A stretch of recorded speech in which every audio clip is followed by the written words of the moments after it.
Oui, mais Caroline, tu as partagé des très beaux moments avec Elizabeth Taylor, Julio Iglesias, Giuseppe Cipriani, Silvio Berlusconi, Elton John ou autres célébrités. Y a-t-il une histoire ou un souvenir particulier que tu aimerais bien nous raconter? Ça va prendre 2 jours l'émission, je crois.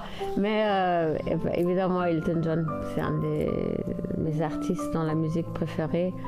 Et j'ai rencontré d'ailleurs à Cannes, lors d'un dîner du festival, il y a beaucoup des années. Et j'ai dit, mais Elton, peut-être, pour pas que tu dois toujours chanter, on pourrait faire une collaboration avec une montre, d'où les bénéfices, ils vont à la fondation. Donc on avait dessiné la première collection avec Elton John. Elizabeth Taylor, c'est une autre histoire parce qu'il était aussi avec l'AIDS Foundation, il était avec l'Homme Phare à Cannes.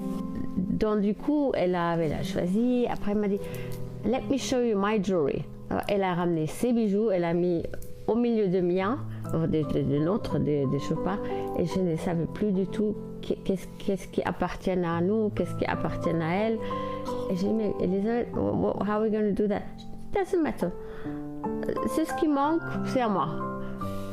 Et si on parle de Silvio Berlusconi, tu m'avais parlé de lui une fois.